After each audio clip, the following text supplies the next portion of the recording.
गांव का तालाब और लालची राजा। बहुत समय पहले की बात है। एक सुंदर और समृद्ध गांव था जिसका नाम सुखपुर था। यह गांव हरे भरे खेतों, घने पेड़ों और एक बड़े तालाब के लिए मशहूर था।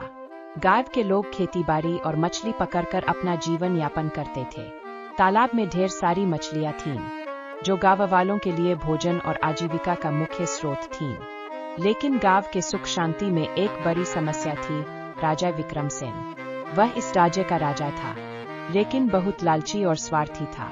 उसने एक फरमान जारी किया था कि तालाब की सारी मछलियां सिर्फ वही लेगा और कोई भी गांव वाला वह मछली नहीं पकड़ सकता।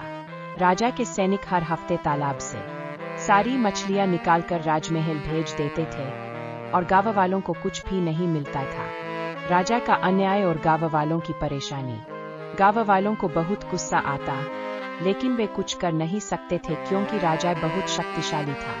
धीरे धीरे तालाब में मछलियां कम होने लगीं और गांव वालों को खाने के लिए मछली नहीं मिलती थी।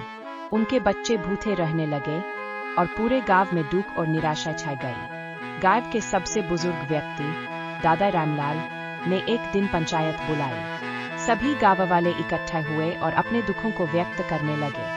अगर ऐसा ही चलता रहा तो हम सब भूख से मर जाएंगे। रामू मछुआरा ने दुखी होकर कहा, हमने राजा से गुहार लगाई, लेकिन उसने हमारी बात नहीं सुनी। अब क्या करें? सीता काकी ने आंसू पोंछते हुए कहा, हमें कुछ करना होगा। राजा को सबक सिखाना होगा। यह आवाज थी गांव के एक नौजवान लड़के रवि की। रवि बहुत होशियार और बहादुर था। उसने बचपन से ही अपने दादा से सीख ली थी कि अन्याय के खिलाफ खड़ा होना चाहिए। योजना बनती है।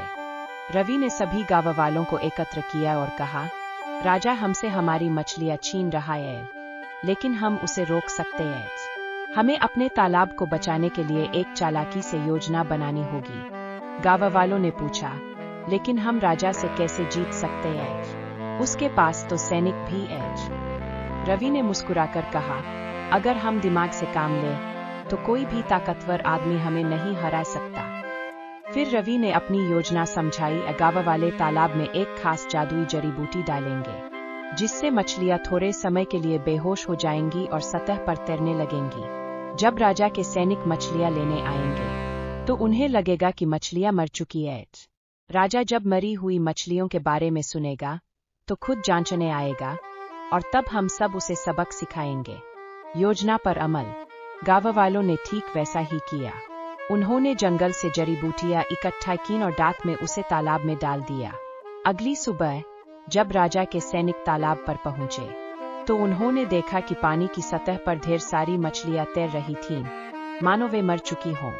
सैनिकों ने जल्दी से राजा को खबर भेजी, महाराज, तालाब की सारी मछलियां मर गई हैं। राजा को यकीन नहीं हुआ। वह तुरंत अपने सिपाहियों के साथ गांव पहुंचा और खुद तालाब का निरीक्षण करने लगा। यह कैसे हो सकता है? यह तालाब तो हमेशा मछलियों से भरा रहता था। राजा ने गुस्से से कहा। तभी गांव के बुजुर्ग रामलाल दादा आगे आए और बोले, महाराज, मछलियां जिंदा रहने के लिए तालाब में संतुलन चाहिए होता है। जब कोई उनकी अंधाधुंध पकड़ करता है तो तालाब बीमार हो जाता है और मछलियां मर जाती है। आपने लालच में आकर गांव वालों की मेहनत का अनादर किया, इसलिए तालाब ने अपनी मछलियों को मार दिया। राजा को यह सुनकर झटका लगा। उसने पहली बार महसूस किया कि वह गांव वालों के साथ अन्याय कर रहा था।